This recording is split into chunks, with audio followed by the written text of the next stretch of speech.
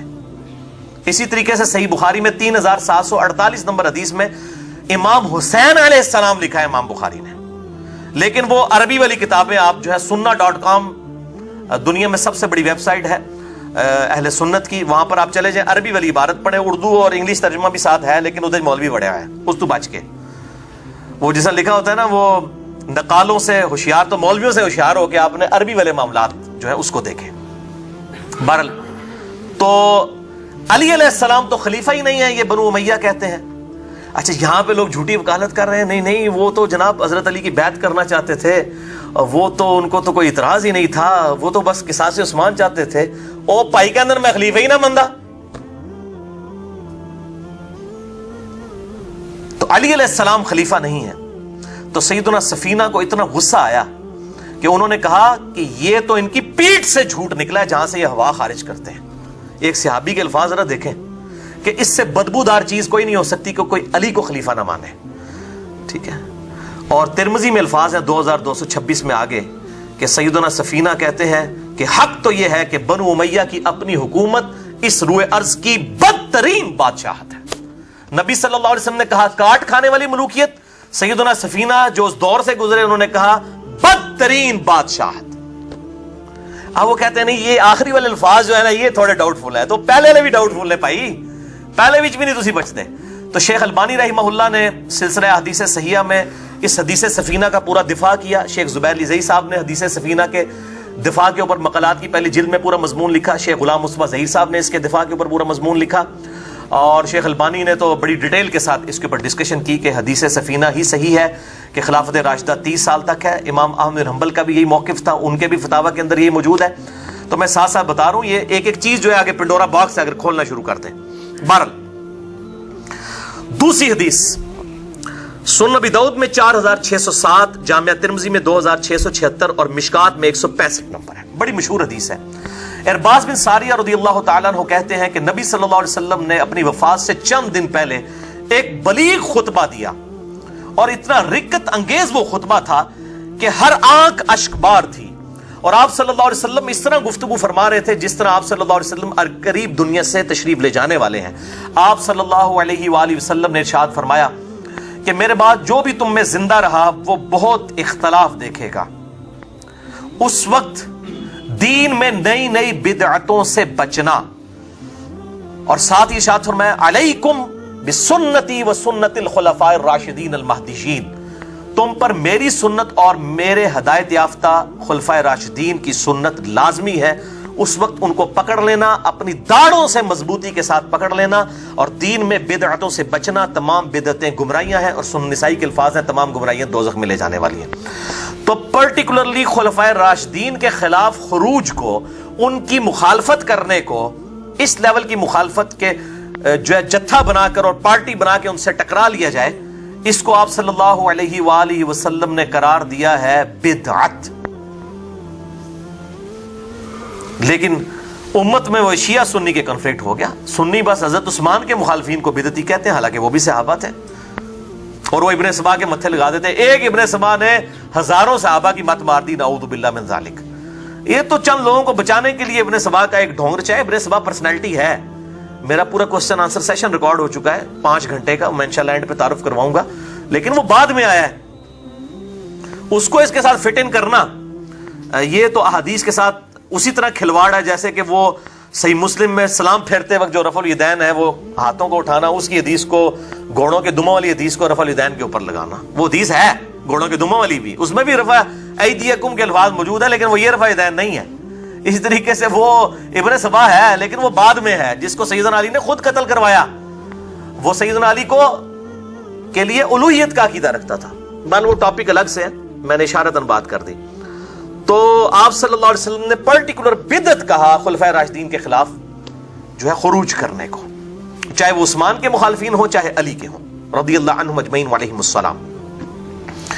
تیسری حدیث مسند احمد میں 11790 مکتبۃ شاملہ کے مطابق، سنن نسائی الکبریٰ میں 8457 نمبر صحیح سند کے ساتھ، اور یہ فضائل صحابہ جو احمد بن حنبل کی کتاب ہے اس میں یہ ساری احادیث موجود ہیں۔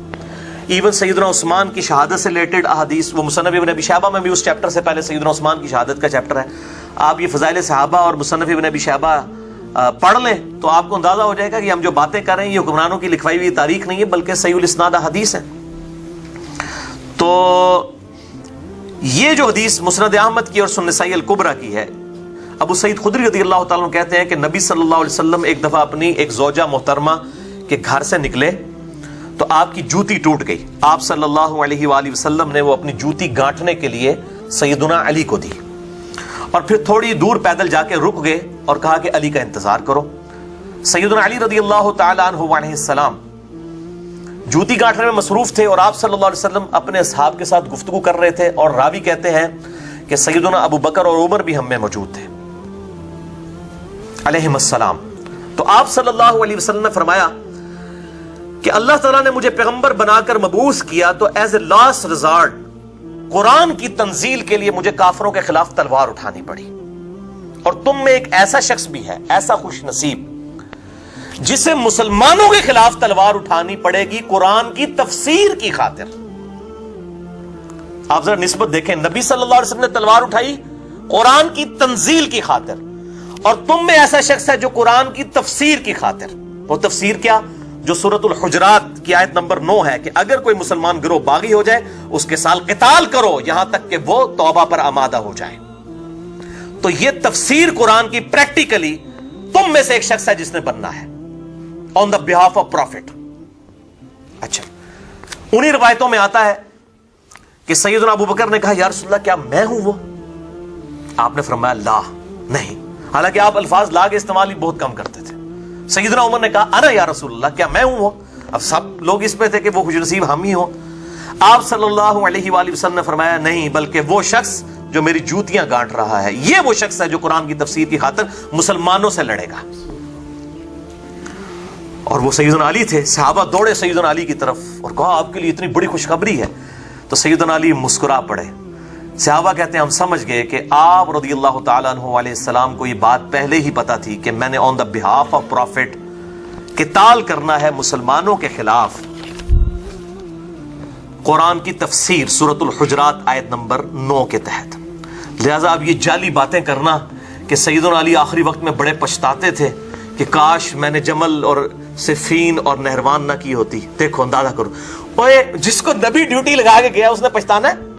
اس کا مطلب ہے آپ نبی کے ایمان کے اوپر شک کر رہے ہو کہ اس کو نبی بتا کے کہا کہ تو نے تلوار اٹھانی ہے میرے بہاف پہ قرآن کی تفسیر کے لیے، اور تسی سعودی عرب دے چندے لے کے اللہ دے بندے ہو ریال نو حلال کرنے دے پیچھے کوڑتے نہ مارو۔ وہ جی پچھتاتے تھے، اور روایت ہے مصنف ابن ابی شیبہ میں، پچھتاتے نہیں تھے، وہ افسوس کرتے تھے کاش میں جمل سے 20 سال پہلے فوت ہو گیا ہوتا۔ جیسا کہ قرآن میں آتا ہے سورہ مریم میں، سیدہ مریم کہتی ہیں جن کو آگے جبریل نے بشارت دی بیٹے کی کہ تیرے گھر ایک لڑکا پیدا ہوگا جو نشانی بنائیں گے ہم۔ اب جبریل کی طرف جبریل آئے پریکٹیکلی سامنے اور سیدہ مریم کو بشارت دے دے کہ یہ بیٹا جو پیدا ہو رہا ہے یہ معجزانہ اللہ کا پیغمبر ہے۔ اس کے بعد حضرت مریم کو کوئی شک رہ گیا؟ لیکن سورہ مریم پڑھ کے دیکھیں، اس کے بعد جب وہ حاملہ ہوئی تو وہ کہتی تھی کاش میں اس واقعے سے بہت پہلے مر چکی ہوتی، بھولی بسری ہو چکی ہوتی، اتنی بڑی آزمائش میرے اوپر آ گئی ہے۔ تو اب اس میں کوئی کہے گا سعودی عرب کے ریال کھانے والا کہ جی یہ سیدہ مریم جو ہے وہ پچھتاتی تھی بعد میں کاش عیسیٰ نہ میرے گھر پیدا ہوا ہوتا۔ وہ پچھتاتی نہیں، افسوس کرتی تھی کہ میرے اوپر یہ اتنی بڑی آزمائش آئی ہے، مجھے پبلک فیس کرنی پڑے گی۔ وہ فتنے سے تو ظاہر ہے پناہ مانگی گئی ہے، وہ تو اللہ تعالیٰ نے ان کو مرزانہ طور پہ یہ چیز عطا فرمائی تھی۔ اس لیے سیدنا علی بھی اس چیز کے اوپر افسوس کرتے تھے کاش اس دن کے آنے سے پہلے ہی میں مر چکا ہوتا، کہ میری زندگی میں یہ وقت نہ آتا کہ میں نے اسلام کا اتنا عروج دیکھا سیدنا عمر کے زمانے میں رضی اللہ تعالیٰ عنہ علیہ السلام۔ کہاں جنگ یرموک کے اندر رومن امپائر گھٹنے ٹیک گئی، اور جنگ قادسیہ میں پرشین امپائر بھی ٹوٹ گئی۔ کہاں مسلمانوں نے وہ علی جو پہلے دن سے نبی صلی اللہ علیہ وسلم کا سپاہی 8 سال کی عمر سے لے کر، اور اس نے غزوہ خیبر کے اندر جو ہے وہ مسلمانوں کو فتح دلائی، غزوہ خندق کے اندر، کئی غزوات کے اندر اسلام کو زیرو سے اس نے ایپیکس پہ جاتے ہوئے دیکھا۔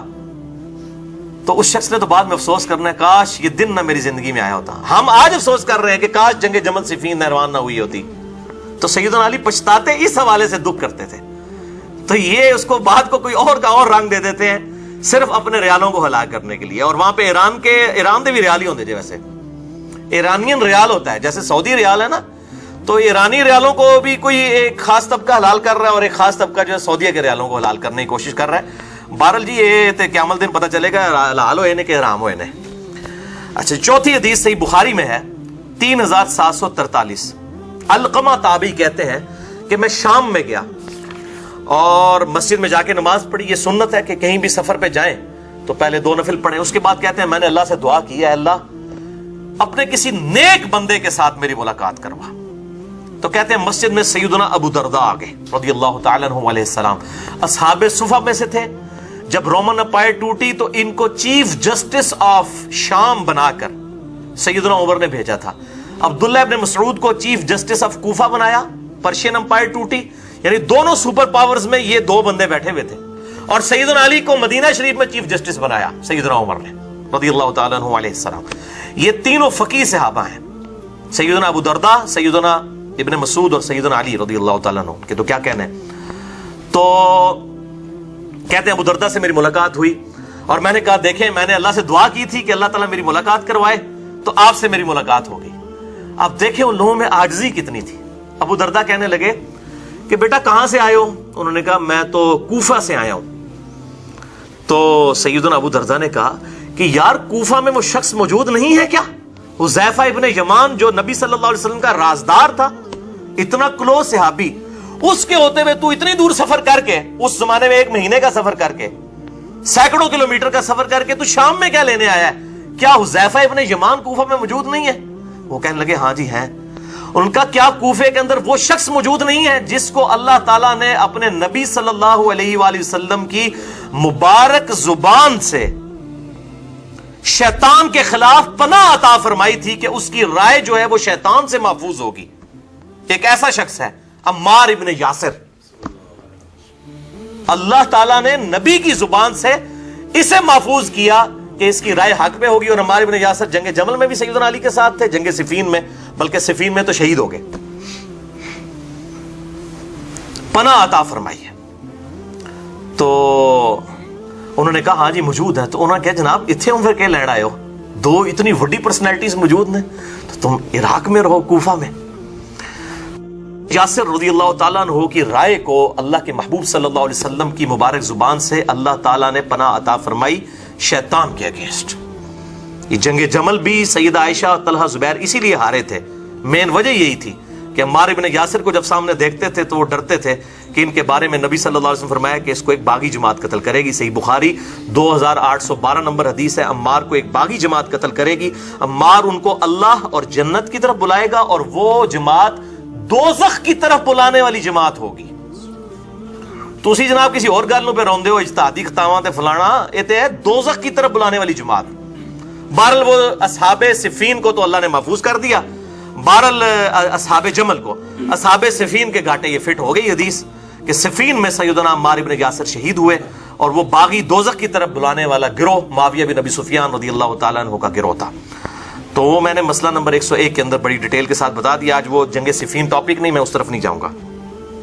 5ویں حدیث بھی صحیح بخاری سے ہے, انٹرنیشنل نمبر کے مطابق 7100 کے اندر پتہ نہیں کتوں حدیثہ کٹ دا. وہ بھائی مولویاں نے تو سلیکٹیو سٹڈی کرائی ہے, ان میں بخاری جو ساری حدیثہ بیان کر رہے ہیں کہ سیدنا عمار ابن یاسر رضی اللہ تعالیٰ عنہ کوفے کے منبر پر چڑھے اور سب سے اوپر والی سیڑھی پہ حسن ابن علی کو بٹھایا اور خود دوسری سیڑھی پر کھڑے ہو کر خطبہ دیا. امام بخاری نے ان کا خطبہ حضرت عائشہ کے فضائل والے چیپٹر میں ڈالا ہے. کیسا حق کا ٹیکا لگایا, عائشہ کے فضائل کے چیپٹر میں خطبہ ڈال دیا. کتاب الفتن میں بھی ڈالا 7100 اور سیدہ عائشہ رضی اللہ تعالیٰ عنہ علیہ السلام کے چیپٹر میں. عمار ابن یاسر نے احترام کرتے ہوئے حسن کو پہلی سیڑھی پہ بٹھایا, خود دوسری سیڑھی پہ بیٹھے, پوائنٹ ٹو بی نوٹڈ, اور کہا کہ لوگوں سیدہ عائشہ, طلحہ اور زبیر بصرہ کی طرف روانہ ہو چکے ہیں مکے سے نکل کر. قصاص عثمان کا مطالبہ تھا تو امیر المومنین کا ہیڈ آفس تو مدینہ تھا, مدینے آتے مدینہ اور بصرہ کدھر؟ لیکن مسئلہ کچھ اور تھا. سیدہ عائشہ کو ورغلایا گیا تھا. انٹینشن بیچ میں اور لوگوں کی تھی, اپنی ان کی جو ہے وہ آپ سمجھ لیں خواہشات تھی جن کی وہ پیروی کے لیے سیدہ عائشہ کو مس یوز کیا انہوں نے. تو سیدہ عائشہ, طلحہ اور زبیر روانہ ہو چکے ہیں بصرہ کے لیے, اور اللہ کی قسم عائشہ دنیا اور آخرت میں تمہارے نبی کی بیوی ہے. اب عمار ابن یاسر نے احترام نہیں جانے دیا, کیا کہا؟ دنیا میں بھی بیوی ہے تمہارے نبی کی اور آخرت میں بھی, یعنی جنتی عورت ہے. لیکن اللہ نے تمہیں آزمائش میں ڈال دیا ہے کہ تم اللہ کی اطاعت کرتے ہو یا عائشہ کی اطاعت کرتے ہو. اندازہ کریں, اللہ کی اطاعت اور عائشہ کی اطاعت اپوزٹ آ گئے ہیں. اب تمہارا امتحان ہے کہ اللہ کی اطاعت کرتے ہو یا عائشہ کی. اللہ کی اطاعت کیوں؟ سورۃ النساء آیت نمبر 59 ہے, یا ایھا الذین آمنوا اطیعوا اللہ واطیعوا الرسول واولی الامر منکم. اے ایمان والو, اللہ کی اطاعت کرو اور رسول کی اطاعت کرو, اور تم میں جو حکمران بنا ہو اس کی بھی اطاعت کرو. تو حاکم وقت جو خلیفۃ المسلمین ہو اس کی اطاعت اللہ کی اطاعت میں داخل ہے, لیکن وہ اوپن نہیں ہے. اس میں فَإِن تَنَازَعْتُمْ فِي شَيْءٍ فَرُدُّوهُ إِلَى اللَّهِ وَالرَّسُولِ. اگر جھگڑا ہو تو اللہ اور اس کے رسول کی طرف پلٹاؤ, اور وہ ہم نے پلٹا دیا ہے. اللہ اور اس کا رسول گواہی دے رہے ہیں کہ علی حق پہ ہیں, وہاں پہ پلٹا کے دیکھ لیں. تو اللہ نے آزمایا ہے کہ تم عائشہ کی اطاعت کرتے ہو یا اس کی, یعنی اللہ کی اطاعت کرتے ہو. تو یہ الحمدللہ امام بخاری نے زبردست کام کیا. اور اگر وہ آج کل کے ریال والا معاملہ ہوتا تو وہ آدھی حدیث لکھتے ہیں کہ عائشہ دنیا اور آخرت میں تمہارے نبی کی بیوی ہیں. اتنی حدیث بھی کافی تھی نا. لیکن امام بخاری نے حق کا ٹیکا امت کو لگا دیا کہ اللہ نے آزمایا ہے کہ تم اللہ کی اطاعت کرتے ہو یا عائشہ کی. یہ عمار ابن یاسر کا خطبہ امام بخاری نے عوام الناس کے لیے لکھا ہے. یعنی کل تک ہم لوگوں کہتے تھے حدیثیں پڑھیں, بخاری مسلم میں نماز کا طریقہ لکھا ہے, تو لوگ خوش ہوتے تھے. جب ہم یہ بتاتے ہیں وہ کہتے ہیں نہیں جی احادیث تو ڈائریکٹ نہیں پڑھنی چاہیے, گھبراہ ہو جائیں گے. یہ بات کوئی بریلوی دیوبندی کر رہا ہو یا شیعہ کر رہا ہو تو بات سمجھ آتی ہے. اگر اہل حدیث بھی یہ بات کرنا شروع کر دیں تو پھر ان کے اوپر تو 4 تکبیریں پڑھ کے جو ہے نا ان کو دفنا دینا چاہیے, اس طرح کے لوگوں کو, کہ جن لوگوں کی یہ سوچ بن چکی ہے. تو ہم بخاری مسلم کی رفع الیدین والی حدیثوں کو بھی مانتے ہیں, اور آل امیہ کی بدماشی کے خلاف جو احادیث ہیں ان کو بھی مانتے ہیں. بلکہ امام مسلم نے تو مقدمے میں لکھا کہ میں عوام الناس کے لیے حدیثیں لکھ رہا ہوں. صحیح مسلم کا مقدمہ ہے, مسئلہ 156 میں نے اس کو ڈسکس بھی کیا ہے الحمدللہ. اچھا, اب میرے بھائیو چھٹی حدیث, تھرڈ لاسٹ آج کی, صحیح بخاری سے, وہ بھی یہ بھی بخاری سے, اور بخار چڑھ جائے کسی نو کنزیکٹو تیسری حدیث بخاری سے 4425. اچھا, اور یہ واقعی بخار چڑھانے والی حدیث ہے. سیدنا ابو بکرہ رضی اللہ تعالی عنہ کہتے ہیں, ایک ہے ابو بکر, یہ ہے ابو بکرہ رضی اللہ تعالی عنہ, یہ کہتے ہیں جنگ جمل کے دنوں میں مجھے اپنے محبوب صلی اللہ علیہ وسلم کی ایک حدیث سے بڑا نفع پہنچا. میں نے ارادہ کیا کہ میں عائشہ کا ساتھ دوں علی کے خلاف, لیکن پھر مجھے نبی صلی اللہ علیہ وسلم کی ایک حدیث یاد آ گئی. میں کہتا ہوں یہ تھے صحیح اہل حدیث اور اہل سنت. ایک حدیث یاد آ گئی کہ میں نے نبی صلی اللہ علیہ وسلم سے یہ بات خود سنی تھی جب آپ صلی اللہ علیہ وسلم کے مبارک دور میں ایران کا جو بادشاہ تھا وہ مر گیا, کسرا. تو ایران والوں نے ایک عورت کو اپنا حکمران بنا لیا. تو نبی صلی اللہ علیہ وسلم نے ارشاد فرمایا تھا وہ قوم کبھی بھی فلاح نہیں پا سکتی, کبھی کامیاب ہی نہیں ہو سکتی وہ قوم جو اپنی لیڈرشپ کسی عورت کے حوالے کر دے. تو جب ان لوگوں نے عائشہ کو اپنا لیڈر بنایا تو مجھے وہ حدیث یاد آ گئی. میں نے کہا یہ لوگ کبھی کامیاب نہیں ہوں گے. دیکھیں, اور یار وہ کوئی ایران سے کوئی چندہ کھانے والے لوگ نہیں تھے, یہ صحابی ہیں ابو بکرہ رضی اللہ تعالیٰ عنہ. ان کو چندہ نہیں آتا تھا ایران سے. آج کل کو ہوتے تو کہتے نہیں ہم چندہ لبیتا بولے.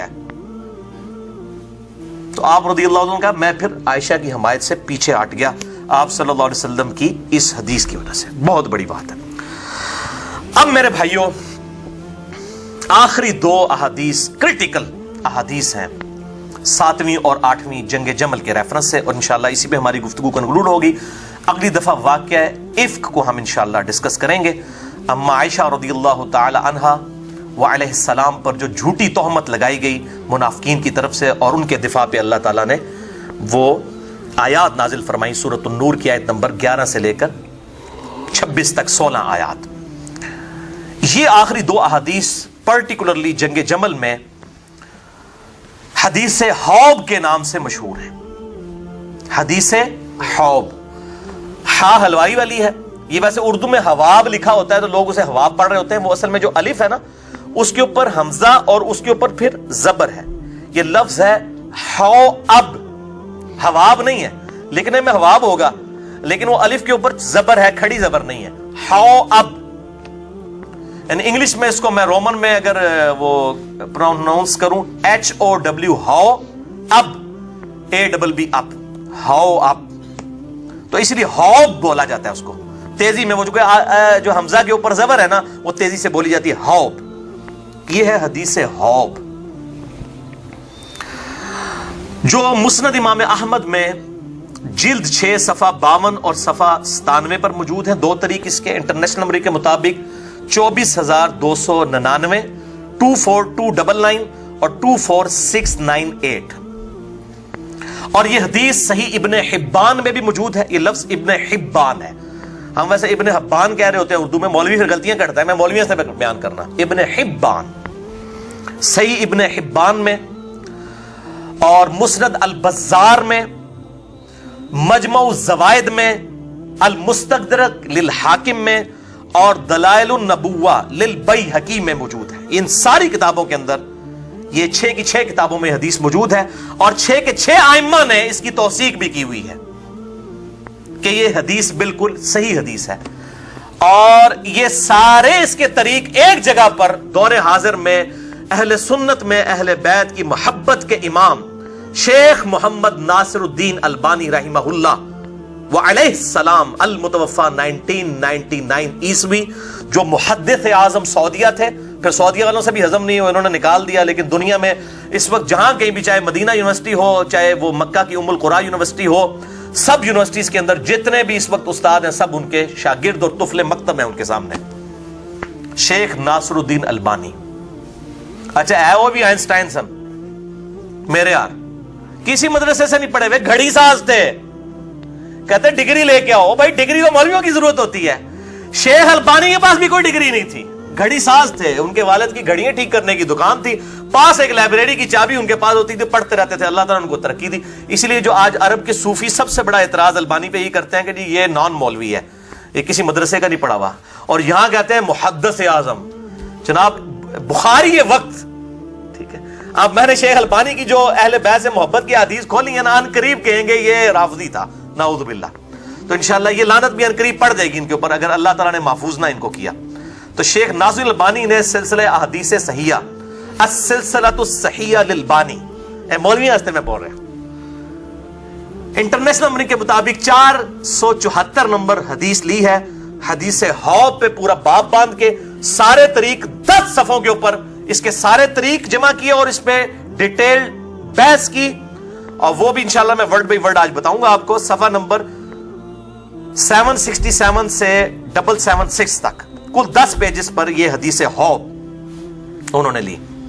اور دلائل النبوہ میں آپ کو یہ ساری روایتیں جنگ جمل صفین نہروان کی مل جائیں گی. 3286 احادیث امام بہیقی نے نبوت کی خبریں آپ صلی اللہ علیہ وسلم کی نبوت کی دلیل پر لی ہیں کہ آپ نے اپنی وفات کے 30 سال بعد، 50 سال بعد، ایون 500 سال بعد تک کے واقعات ٹائنیز ڈیٹیل تک بتا دیے. آپ کے نبی ہونے کی دلیل ہے. دلائل النبوہ کی یہ حدیثیں ہیں جنگ جمل، نہروان اور صفین والی، جس کو کہتے ہیں بیان نہ کرو. یہ تو ہمارے نبی کی نبوت کو جسٹیفائی کرنے والی احادیث ہیں صلی اللہ علیہ وآلہ وسلم. اور دلائل النبوہ امام بہیقی کی کتاب کا بھی ترجمہ ہو چکا ہے اردو میں، وہ بھی ایٹم بم ڈگ پہ آئے نہ تھے الحمدللہ. المستدرک للحاکم کا بھی ترجمہ بریلویوں نے کر دیا ہے اور انٹرنیشنل نمبر کے مطابق انہوں نے اس کو غالباً 8 یا 9 جلدوں کے اندر، لیکن PDF نہیں اس کا آیا، البتہ اردو میں ترجمہ ہو چکا ہے. امام ذہبی کی اس میں تحکیم بھی لگی ہوئی ہے، امام حاکم کی تحکیم کے ساتھ ساتھ. تو یہ تمام 6 کتابوں کے میں نے حوالے دیے. حدیث حوب، قیس بن ابو حازم تابعی کہتے ہیں کہ جنگ جمل کے لیے جاتے ہوئے بنو عامر کے گھاٹ کے پاس جب سیدہ عائشہ نے پڑاؤ کیا، سیدنا طلحہ زبیر بھی ساتھ تھے، تو اچانک کتوں نے بھونکنا شروع کر دیا. سیدہ عائشہ نے پوچھا کہ یہ کون سی جگہ ہے؟ تو ساتھیوں نے عرض کیا کہ یہ حوب ہے. تو سیدہ عائشہ رضی اللہ تعالیٰ عنہا نے کانپنا شروع کر دیا اور انہوں نے کہا کہ میں تو اب کبھی بھی آگے نہیں جاؤں گی، کیونکہ میں نے نبی صلی اللہ علیہ وآلہ وسلم سے یہ حدیث خود سن رکھی ہے کہ میری ایک بیوی کا کیا حال ہوگا جب کہ حوض کے کتے بھی اس پہ بھونکیں گے۔ حوض کا نام آپ صلی اللہ علیہ وسلم نے لیا، اور امام بیہقی نے دلائل النبوہ میں اسے نبوت کی دلیل بنایا کہ حدیث بیان نہ کرو، کیونکہ امام بیہقی کے زمانے میں نہ سعودیہ سے چندہ آتا تھا نہ ایران سے، اس لیے انہوں نے کتاب لکھی، ورنہ یہ کتاب نہیں لکھنے دینی تھی۔ 3286 حدیث دلائل النبوہ پہ امام بیہقی نے، جو امام حاکم کے استاد ہیں، المتوفہ 458 ہجری میں فوت ہوئے امام بیہقی۔ تو یہ امام بیہقی نے نقل کی۔ اسی کا ایک طریق جو ہے مسند البزار میں جو موجود ہے 3273، اس میں بڑے خطرناک الفاظ ہیں۔ نبی صلی اللہ علیہ وسلم کہتے ہیں کاش مجھے معلوم ہو جاتا کہ میری کون سی بیوی ایسی ہے کہ جو زیادہ بالوں والے اونٹ پر سوار ہوگی، ایسے اونٹ پر جس کے چہرے پہ بہت زیادہ بال ہوں گے، اور اس کے دائیں اور بائیں بہت مسلمان قتل ہوں گے۔ کاش مجھے معلوم ہو جاتا وہ میری کون سی بیوی ہوگی، اور وہ پھر اس جنگ سے بال بچے گی۔ یعنی نبی صلی اللہ علیہ وسلم نے یہ بھی پریڈکشن دے دی کہ عائشہ بچ جائے گی، باقی لوگ تو چلے شہید ہو گئے، یہ بچ جائے گی۔ تو آپ صلی اللہ علیہ وسلم کہتے ہیں مجھے پتا نہیں ہے، کاش مجھے پتا ہوتا۔ یعنی آپ صلی اللہ علیہ وسلم کو یہ بات نہیں، لیکن آپ دیکھیں کہ اس حدیث کو روایت عائشہ نے خود کیا رضی اللہ تعالیٰ عنہا۔ تو اس وقت تو سیدہ عائشہ نے سوچے نہیں ہوگا کہ میں ہوں یہ، لیکن اللہ نے ایسا معجزہ کروایا کہ حضرت عائشہ سے ہی روایت کروایا اس حدیث کو، باقی بیویوں تک یہ حدیث اس طریقے سے روایت بھی نہیں ہے، اور نبی صلی اللہ علیہ وسلم کو پتہ نہیں، اللہ نے نام نہیں بتایا تھا، ورنہ آپ کہتے ہیں مجھے نام پتہ ہے، اور آپ یقیناً سیدہ عائشہ کو بتا دیتے رضی اللہ تعالیٰ عنہا وعلیہ السلام۔ تو یہ جو حدیث حوض ہے میرے بھائیوں، اس کو تمام محدثین نے صحیح کہا ہے، چاہے وہ امام حاکم ہو المتوفہ 405 ہجری، امام ابن حبان ہو المتوفہ 354 ہجری، اور امام بیہقی ہو المتوفہ 458 ہجری، امام ذہبی ہو المتوفہ 748 ہجری، امام حیثمی ہو ابن حجر اسقلانی کے استاد المتوفہ 807 ہجری، امام ابن حجر اسقلانی ہو 852 ہجری المتوفہ، یا شیخ ناصر الدین البانی رحمہ اللہ المتوفہ 1999 عیسوی، یا شیخ زبیر علی زئی رحمہ اللہ المتوفہ 1435 ہجری بمطابق 10 نومبر 2013 رحمہم اللہ اجمعین ورضی اللہ عنہم اجمعین وعلیہم السلام۔ یہ سب کے سب لوگوں نے اس حدیث کو صحیح کہا ہے، اور دور حاضر میں شیخ شعیب آرنوت ہوں یا ہمارے جیلم شہر کے شیخ غلام مصطفیٰ ظہیر صاحب حافظہ اللہ تعالی، میں ان کے لیے دعائے خیر کروں گا، اللہ ان کی حفاظت کرے ناسبیوں سے کہ ان کے ہتھے نہ چڑھیں۔ وہ تو ہمارے جیلم شہر کے، میں ان کی بڑی قدر کرتا ہوں، وہ تو شاید مجھے مسلمان بھی نہ سمجھتے ہوں، میرے سلام کا جواب بھی نہیں دیتے کئی سالوں سے۔ تو بہرحال ہم تو علمی قدر کرنے والے، ہم جذباتی لوگ نہیں ہیں، ہم علم کے میدان کے شاہ سوار ہیں۔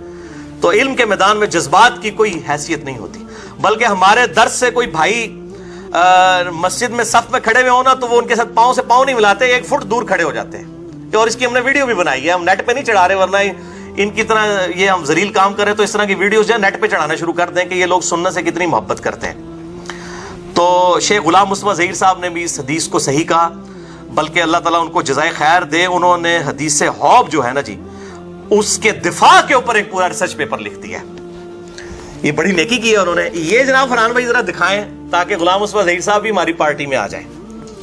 یہ میرے بھائیوں ان کا رسالہ ہے ماہنامہ السنہ 70 نمبر۔ یہ شیخ زبیر علی زئی رحمہ اللہ علیہ السلام کے شاگرد رشید ہیں، اب ویسے ان کے بہت خلاف ہیں، نجی محفلوں میں کہتے ہیں شیخ زبیر کو علی نے گمراہ کیا اور علی کو شیخ زبیر نے گمراہ کیا۔ یہ ہمارے پاس سکہ راوی موجود ہیں، اس طرح کے الفاظ وہ استعمال کرتے ہیں، ان ویڈیو میں رحمہ اللہ کہتے ہیں۔ تو بہرحال ہم کہتے ہیں جو ویڈیو میں کہتے ہیں وہی وہ اپنے باطن میں بھی ہو جائیں۔ یہ انہوں نے حدیث حوض کے اوپر اس السنہ 70 نمبر میں، اس میں جو آخری ہیڈنگ ہے قارئین کے سوالات، ویسے انہوں نے ہیڈنگ ہی بنائی حدیث حوض، ہونا چاہیے تھا یہاں ہیڈنگ بناتے، قارئین کے سوالات، اس میں حدیث حوض کا انہوں نے دفاع کیا ہے الحمدللہ۔ یہ ریسرچ پیپر جو ہے لکھا ہے، کیونکہ کچھ لوگوں نے اس حدیث کا انکار کیا تو انہوں نے اس حدیث کا دفاع لکھا کہ تمام محدثین حدیث حوض کو، یہ کتے بھونکنے والی حدیث کو بالکل صحیح کہتے ہیں الحمدللہ۔ تو آج کی 8ویں اور آخری حدیث اما عائشہ رضی اللہ تعالی عنہا و علیہ السلام کی توبہ سے متعلق کہ انہوں نے رجوع کیا، وہ ہے میرے بھائیوں صحیح بخاری میں انٹرنیشنل نمبر کے مطابق 1391، یہ بھی صحیح بخاری سے۔ اما عائشہ رضی اللہ تعالی عنہا پر جب نزا کا عالم طاری ہوا تو انہوں نے ابن زبیر اپنے بھانجے کو، جو صحابی بھی ہیں، صحابی کے بیٹے ہیں اور سیدنا ابو بکر کے نواسے ہیں، سیدہ اسماء بنت ابی بکر کے بیٹے، ان کو بلا کر وصیت کی کہ مجھے رسول اللہ صلی اللہ علیہ وآلہ وسلم اور ابو بکر اور عمر کے ساتھ دفن مت کرنا، بلکہ مجھے میری سوکنوں کے ساتھ بقیع غرقد قبرستان میں دفن کرنا، جو روضہ شریف کے بالکل سامنے ہے۔ میں نہیں چاہتی کہ ان 3 ہستیوں کی وجہ سے، ابو بکر، عمر اور ہمارے محبوب صلی اللہ علیہ وآلہ وسلم جو ان کے شوہر بھی تھے، ان تینوں کی وجہ سے لوگ میری تعریف کریں، یہ کتنی خوش نصیب ہے ان کے ساتھ دفن ہوئی ہے، مجھے میری سوکنوں کے ساتھ دفن کرنا، باقی امہات المومنین کے ساتھ۔ بخاری میں اتنے ہی الفاظ ہیں، لیکن اسی کا ایک طریق جو ہے المصنف ابن ابی شیبہ میں انٹرنیشنل نمبرنگ کے مطابق 37,772 ہے، کہ آخری وقت میں انہوں نے وصیت کی، یہی الفاظ ہیں جو بخاری والے ہیں، کہ مجھے میری سوکنوں کے ساتھ دفن کرنا۔ پھر اس میں بڑے خطرناک الفاظ ہیں، انہوں نے اپنی ریزن بھی بتائی کہ میں کیوں چاہ رہی ہوں کہ مجھے وہاں پر دفن کیا جائے۔ فَإِنِّي كُنْتُ أَحْدَثْتُ بَعْدَهُ حَدَثًا، کہ بے شک میں نے رسول اللہ صلی اللہ علیہ وسلم کی وفات کے بعد وہ غلط کام کر دیا جو مجھے نہیں کرنا چاہیے تھا، ایک نیا کام مجھ سے سرزد ہو گیا۔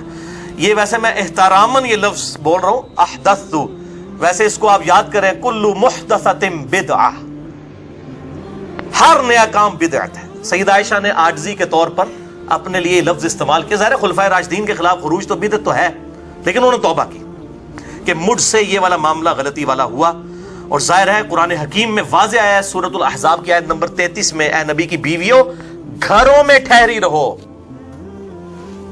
تو ان کو یہ چیز یاد آتی تھی کہ مجھے تو گھر میں ٹھہرنے کا حکم تھا حضور کی زندگی میں صلی اللہ علیہ وسلم، اور میں آپ کی زندگی کے بعد جو ہوں وہ اس طریقے سے حوض والا معاملہ بھی ہوا۔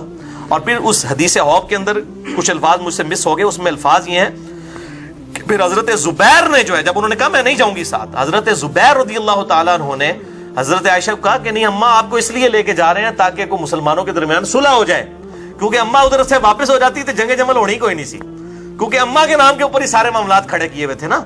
جیسے یہاں پہ بھی آج وہ جو سیاسی جماعتیں ہیں وہ اپنے لیڈرز کے نام کے اوپر ان کو کیش کروا رہی ہوتی ہیں نا، خود تو ان کے کرتوت اس طرح کے نہیں ہوتے ہیں، تو وہ اماں کے نام جو ہے وہ کیش کروانے کے لیے سیدہ عائشہ رضی اللہ تعالی عنہا علیہ السلام، تو وہ ان کو لے گئے۔ بہرحال شرمندہ تھی۔ سلسلہ احادیث صحیحہ میں شیخ البانی نے 474 نمبر حدیث میں یہ سارے طریق جمع کیے ہیں حدیث حوض کے 10 صفحوں کے اوپر، 767 سے 776 تک، اور پھر جو انہوں نے کمنٹس کیے ہیں نا وہاں پہ، میرے بھائیو ایسے ایسے طریق انہوں نے جمع کیے ہیں۔ امام ابن عبد البر کی کتاب الاستیعاب میں سے انہوں نے وہ نقل کیا کہ اما عائشہ جب واپس آئی نا تو بڑی شرمندہ تھی، اور انہوں نے عبداللہ بن عمر کو کہا کہ عبداللہ بن عمر تو نے مجھے کیوں نہیں روکا جب میں جا رہی تھی جمل کے لیے، تو ہی مجھے روک لیتا۔ ان کا اماں تیرا بھانجا جو ہے نا عبداللہ ابن زبیر، وہ اتنا تیری رائے پہ غالب ہو چکا تھا کہ اس وقت تجھے کسی کی بات سمجھ ہی نہیں آ رہی تھی، تو نے کدھر رکنا تھا اگر میں روکتا بھی۔ اس طرح کے کافی طریق انہوں نے جمع کیے، اور الحمدللہ یہ جو شیخ ناصر الدین البانی ہے رحمہ اللہ، جن کو میں کہتا ہوں کہ وہ نیوٹن اور آئنسٹائن تھے اہل سنت کے، کہ ان کے پاس جو ہے وہ ڈگری تو کوئی نہیں تھی، گھڑی ساز تھے، ہماری طرح وہ انجینئر ہی تھے آپ کہہ لیں اس اعتبار سے، لیکن اللہ نے ان کو توفیق دی۔ حدیث حوض پہ جو 474 نمبر انہوں نے سارے یہ طریق جمع کیے حدیث حوض کے، یہ کتے بھونگنے والی حدیث کے، اس کے بعد انہوں نے جو اپنے کمنٹس کیے ہیں نا وہ سنی اور شیعہ دونوں کے لیے اصلاحی کمنٹس ہیں، پازیٹیو کمنٹس۔ اب یہ سنیوں کو ہضم ہو جائے تو بڑی بات ہے، شیعہ کو تو چھوڑیں، ہم سنیوں کے لیے کمنٹس پڑھ کے سنانے لگے ہیں کہ یہ بتائیں کہ شیخ ناصر الدین البانی یہ اہل سنت کے امام ہیں، اور آج کی ڈیٹ تک تو امام ہی ہیں، اب بعد میں کوئی ان کو خارج کر دے تو وہ، ویسے تو اب وہ اتنے بڑے ہو چکے ہیں کہ نہ تو اب شیخ زبیر صاحب سے کوئی جان چھڑا سکتا ہے نہ شیخ البانی سے، وہ پرسنالٹیز اتنی بڑی ہو چکی ہیں۔ اور شیخ زبیر صاحب کی پرسنالٹی اس لیے بھی بڑی ہوگی کہ دارالاسلام کے ذریعے پوری دنیا میں اس وقت جو سب سے بڑا ادارہ ہے اردو اور انگلش کتابوں کا دارالاسلام، انہوں نے ابو داؤد، ترمذی، نسائی، ابن ماجہ شیخ زبیر صاحب کی تحکیم کے ساتھ چھاپی ہوئی، شیخ البانی کی نہیں۔ ایون جو بڑے گورے بار مسلمان ہو رہے ہیں نا، انہوں نے بھی جو ابو داؤد، ترمذی، نسائی، ابن ماجہ اٹھائی ہوتی ہے نا انگلش والی، وہ شیخ البانی کی تحکیم والی نہیں ہوتی، شیخ زبیر کی تحکیم والی ہوتی ہے۔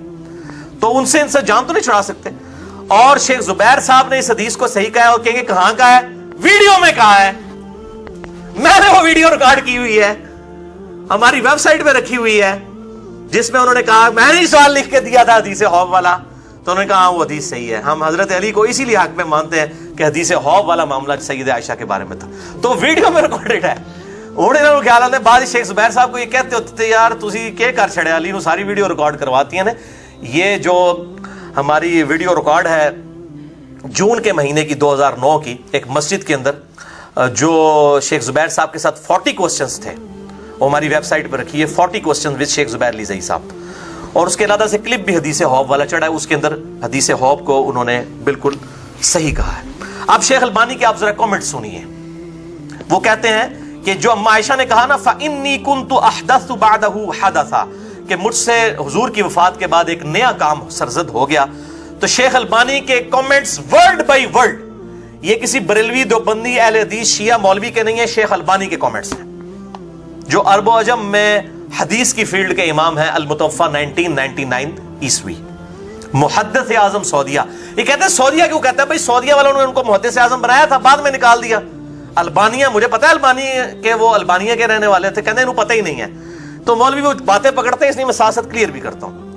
ان کے الفاظ ورڈ بائی ورڈ حدیث حوض السلسلۃ الصحیحہ للبانی 474 نمبر حدیث کے کانٹیکسٹ میں سنیے، وہ کہتے ہیں جو اما عائشہ نے کہا فَإِنِّي كُنْتُ أَحْدَثُ بَعْدَهُ حَدَثًا، تو اس نئے کام سے مراد سیدہ عائشہ کا جنگ جمل میں شرکت کرنا تھا، کیونکہ بعد میں آپ رضی اللہ تعالیٰ عنہ اپنے اس سفر پر بہت ہی شرمندہ تھیں اور اپنے اس عمل سے توبہ بھی کی، البتہ انہوں نے یہ کام نیک نیتی سے کیا تھا، جیسا کہ سیدنا طلحہ اور زبیر نے کیا۔ سیدنا طلحہ بھی پھر جنگ چھوڑ گئے، المستدرک الحاکم میں آتا ہے کہ پھر مروان نے خود ہی جو ان کو ساتھ لایا تھا تیر مار کے ان کو شہید کر دیا۔ یہ 72 حدیث میں نے ساری روایتیں جمع کی ہیں۔ اس میں زیادہ سے زیادہ یہ اعتراض کیا جا سکتا ہے، اب یہ کہتے ہیں کہ اعتراض کوئی شخص حضرت عائشہ پہ کر سکتا ہے تو اس کا جواب بھی سنیں، اعتراض بڑا خطرناک ہے اور جواب اس سے زیادہ خطرناک ہے۔ وہ کہتے ہیں سیدہ عائشہ کو جب حوض مقام کے بارے میں معلوم ہوا تو انہیں واپس چلے جانا چاہیے تھا، لیکن اسی حدیث میں مذکور ہے کہ وہ واپس نہیں گئیں۔ یہ بات ام المومنین کو زیبا تو نہیں تھی؟ اس سلسلے میں ہمارا جواب یہ ہے، جواب بڑا کوڑا ہے، ہضم ہو جائے جے سنیے نو، سنیے دا امام ہے ہضم کرو۔ ہمارا جواب یہ ہے کہ ضروری نہیں کہ ہر کمال والی صفت ہی صحابہ کے لائق ہو، کیونکہ لغزش سے مبرہ صرف اللہ تعالی کی ذات ہے۔ وہ کہتے ہیں اللہ سے لغزش نہیں ہو سکتی۔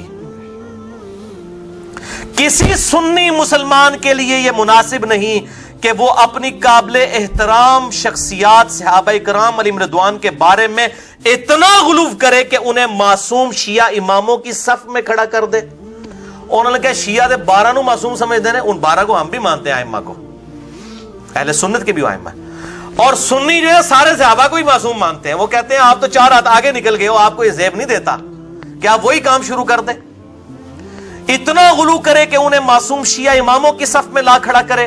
ہم اس بات میں شک نہیں کرتے کہ ام المومنین کا یہ خروج اصل میں خطا پر مبنی تھا، اس لیے جب انہیں معلوم ہوا کہ حوض کے بارے میں رسول اللہ صلی اللہ علیہ وسلم کی پیشن گوئی پوری ہو گئی ہے تو انہوں نے واپسی کا ارادہ بھی کر لیا تھا۔ البتہ سیدنا زبیر نے انہیں یہ کہہ کر واپسی کے ارادے کو چھوڑنے پر قائل کر لیا کہ شاید آپ کی وجہ سے صلح ہو جائے۔ ظاہر ہے جی وہ تقدیر کا غلبہ تو ہونا تھا، لیکن تقدیر کے غلبہ آج کی ڈیٹ میں ہم کہہ سکتے ہیں، ورنہ تو ہر گناہ کرنے کے بعد کوئی تقدیر پہ ہی پھینک دے گا، جب بعد میں تو یہ بات ہو سکتی ہے۔ ہاں ہونے سے پہلے کوئی نہیں کہہ سکتا کہ چونکہ میری تقدیر میں لکھا ہے اس لیے میں نے ضرور یہ کام کرنا ہے۔ جب ہو گیا تو پھر انسان یہ کہتا ہے کہ جو میری تقدیر میں لکھا تھا۔ غلطی تو غلطی رہے گی، وہ تو حضرت آدم کی غلطی بھی غلطی ہے، بعد میں انہوں نے توبہ کی، لیکن اللہ نے 7 دفعہ ان کی غلطی کا ذکر کیا، اور سورۃ الاعراف میں فرمایا اس لیے ذکر کیا تاکہ اے اولاد آدم تم بچ جاؤ۔ تو آج بھی اگر خلافت راشدہ کے کو دوبارہ بحال کرنا ہے، امام محمد مہدی علیہ السلام کی خلافت کو لبیک کہنا ہے امت نے، تو یہ ساری باتیں پتہ ہونا ضروری ہے۔ مسئلہ نمبر 127 میرا امام محمد مہدی کے اوپر ریکارڈڈ موجود ہے۔ امام محمد مہدی علیہ السلام کی خلافت پوری دنیا کے مسلمانوں کے لیے ہوگی اور سنی اور شیعہ کا اجماع ہوگا، یہ اس کا ٹاپک ہے، جسے شوق ہو تو وہ دیکھے۔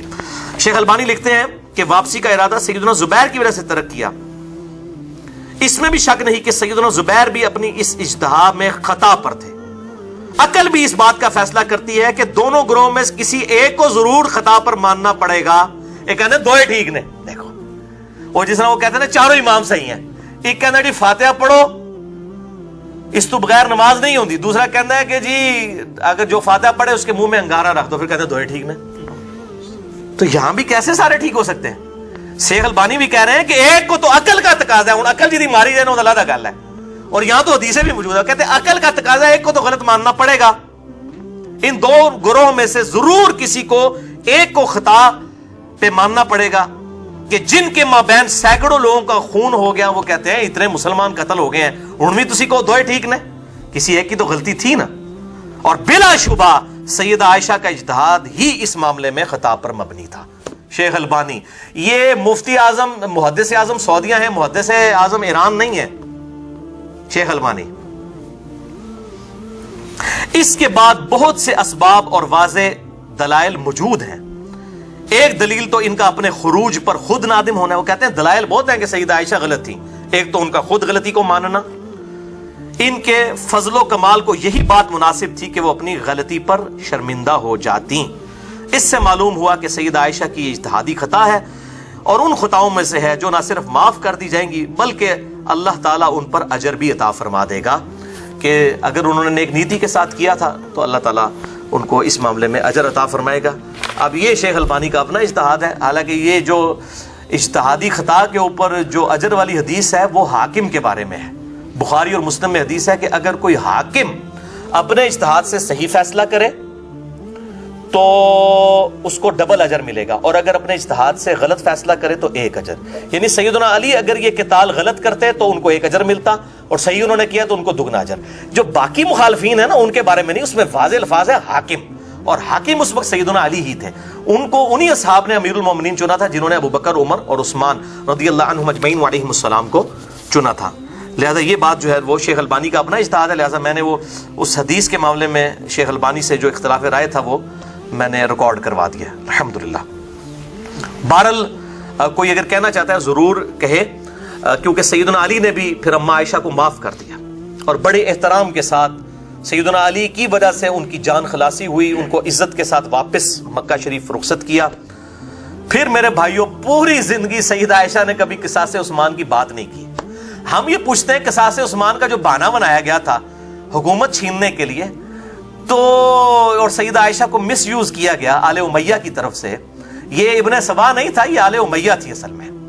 ان کو چھپانے کے لیے ابن سبا کا ڈھونگ رچایا۔ ابن سبا تو بعد میں آیا سیدنا علی کے دور کے اندر، اس کو سیدنا علی نے خود قتل کروایا، جو سیدنا علی کے لیے خدا کا عقیدہ، الوہیت کا عقیدہ رکھتا تھا، جس کی آج باقیات جو ہیں وہ باقیات السیئات جو ہیں وہ نصیریہ فرقہ ہے شام کے اندر۔ تو پوری زندگی پھر سیدنا عثمان کے قصاص کی بات سیدہ عائشہ نے نہیں کی ہے، تو قصاص کدھر گیا؟ یعنی اس کے بعد بھی سیدہ عائشہ تقریباً 21 سال تک زندہ رہی ہیں جنگ جمل کے بعد۔ تو کوئی روایت لے کے آئے بعد میں حضرت علی کو انہوں نے خط لکھے ہوں، کوئی حضرت معاویہ کو خط لکھے ہوں کہ بھی عثمان کے قاتلین سے بدلہ لو، ان کو پتہ چل گیا تھا یہ معاملہ کیا ہوا تھا۔ پوری زندگی انہوں نے بات نہیں کی۔ تو یہ ساری آل امیہ کی سازش تھی، اور آپ صلی اللہ علیہ وسلم نے اس کے بارے میں فرمایا۔ مسند ابی یعلا میں صحیح سند کے ساتھ 6461 نمبر حدیث ہے کہ آپ صلی اللہ علیہ وسلم نے اپنی وفات سے چند دن پہلے ایک خواب دیکھا، اور اس حدیث کے راوی ابو ہریرہ ہے۔ اور یہ میں اہل تشیع کو بھی کہتا ہوں کہ یہ حضرت ابو ہریرہ سے اتنا بغض رکھتے ہیں، اور میں یہ چیلنج کرتا ہوں کہ آل امیہ کی بدماشیوں کے خلاف اور اہل بیت کی محبت کے حق میں جتنی کریٹیکل احادیث ہیں وہ سیدنا ابو ہریرہ رضی اللہ تعالیٰ عنہ علیہ السلام سے ہیں ہماری اہل سنت کی کتابوں میں، اور اکثر میں وہ اکیلے ہیں حدیثوں کو روایت کرنے والے۔ اس حدیث میں بھی دیکھیں حضرت ابو ہریرہ رضی اللہ تعالیٰ عنہ روایت کر رہے ہیں، مسند ابی یعلا 6461۔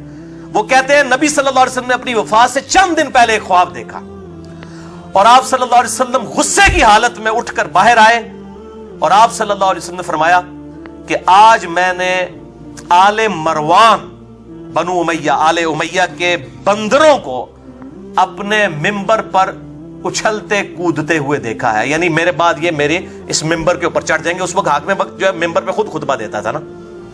اور حضرت ابو ہریرہ کہتے ہیں اس کے بعد نبی صلی اللہ علیہ وسلم جتنے دن زندہ رہے آپ کو کسی نے مسکراتے ہوئے نہیں دیکھا. یعنی آپ کو پتہ چل گیا تھا کہ میری امت کا بیڑا غرق ان لوگوں نے کرنا ہے. اور کتنی احادیث میں نے صحیح مسلم سے نقل کی ہے کہ آل امیہ کے بارے میں نبی صلی اللہ علیہ وسلم فرمایا تھا کہ یہ میری امت کا یہ قبیلہ اس میری امت کو تباہ و برباد کر دے گا. اور کتنی احادیث موجود ہیں. یہ نوجوان لڑکے صحیح بخاری میں حدیث ہے. تو یہ ایک الگ سے ٹاپک ہے. یہ 72 احادیث والا پمفلٹ ضرور پڑھیں. اس میں میں نے یہ ساری کی ساری باتیں جمع کر دی ہیں. اما عائشہ رضی اللہ تعالیٰ عنہ بھی پوری زندگی پھر سیدنا مولا علی رضی اللہ تعالیٰ عنہ علیہ السلام کا احترام کرتی تھی. اور اس کے ثبوت میں ایک حدیث ضرور آخر میں پیش کروں گا. میرے ایمان کا تقاضا ہے. صحیح مسلم میں 3 طرق اس کے موجود. نیشنل نمبرنگ کے مطابق 639 سے لے کر 641 تک موضوع پر مسح کرنے کی مدت والے چیپٹر میں صحیح مسلم میں کتاب الطہارہ چیپٹر میں کہ اما عائشہ رضی اللہ تعالی عنہا سے کس شخص نے آ کر پوچھا, اور اس تابعی کا نام ہے شریح بن ہانی. یہ ویسے ہم اردو میں شریح پڑھتے ہیں, کبھی ہم بھی پڑھ دیتے تھے. یہ لفظ ہے شریح. شریح بن ہانی نے پوچھا کہ اما جان یہ بتائیے کہ موزوں پر مسح کی مدت کتنی ہے؟ جب ایک دفعہ وضو کر کے کوئی موزے پہن لے تو کتنی نمازوں تک مسح کر سکتا ہے بغیر موزے اتارے ہوئے؟ تو اما عائشہ رضی اللہ تعالی عنہا نے فرمایا کہ تم علی ابن ابی طالب کے پاس چلے جاؤ, وہ بڑے عالم ہیں. کون کہہ رہا ہے؟ ہزاروں صحابہ کی استاد اما عائشہ کہہ رہی ہیں کہ مجھ سے بھی بڑا عالم جو ہے وہ علی ہے. یہ کہتے ہیں جی وہ ترمذی کی جو حدیث ہے نا کہ میں علم کا شہر ہوں, علی اس کا دروازہ ہے, یہ ضعیف ہے. ہم بھی کہتے ہیں ضعیف ہے. اور باقی لوگوں نے پھر جوڑ لیے خود سے, ابو بکر دیوارے ہے, فلاں چھت ہے. وہ تو بالکل ہی کوڑ کباڑ ہے نا. وہ کسی سنی نے پہ کے کڑیا اور تلے لکھا ہوتا ہے بخاری شریف. بھائی حدیث صرف اتنی ہے اور ترمذی میں ہے کہ میں علم کا شہر ہوں, علی اس کا دروازہ ہے, لیکن روایت ضعیف ہے. اس سے بڑی حدیث صحیح مسلم میں ہے 639 سے 641 تک 3 طریق. اما عائشہ کہہ رہی ہیں کہ مجھ سے بڑا عالم علی ہے رضی اللہ تعالیٰ عنہ علیہ السلام. اب اما عائشہ کی ڈگری ہے جو ہزاروں صحابہ کی استاد ہیں. اچھا, اور دوسرے الفاظ بڑے زبردست ہیں. اما عائشہ کہتی ہیں کہ تم علی کے پاس جاؤ, ان کو نبی صلی اللہ علیہ وسلم کا زیادہ قرب تھا سفر میں. بیوی قریب ہوتی ہے یا دوست قریب ہوتا ہے؟ اور اما عائشہ کہہ رہی ہیں علی کو زیادہ قرب تھا نبی صلی اللہ علیہ وسلم کے ساتھ سفر میں, وہ زیادہ ہوا کرتے تھے. کیونکہ اما عائشہ تو چند سفروں میں گئی نا. وہ تو اگلی دفعہ حدیث افک میں آپ سنیں گے آپ صلی اللہ علیہ وسلم قرآن اندازی کرتے تھے, جس بیوی کا نام نکلتا تھا اس بیوی کو لے کے جاتے تھے.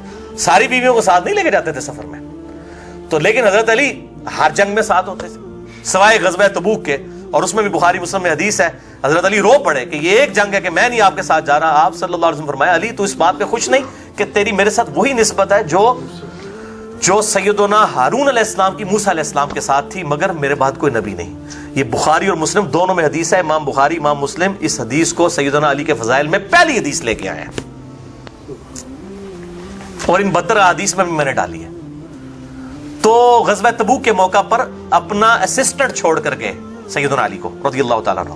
تو اب یہ پھر سیدنا علی کے پاس جب شریح ابن ہانی آئے تو مولا علی رضی اللہ تعالیٰ عنہ علیہ السلام نے کہا کہ ہاں نبی صلی اللہ علیہ وسلم نے مقیم کے لیے 1 دن اور 1 رات یعنی 24 گھنٹے, اور مسافر کے لیے 3 دن اور 3 رات یعنی 72 گھنٹوں تک موزوں پر مسح کرنے کی اجازت مرحمت فرمائی ہے صلی اللہ علیہ وآلہ وسلم.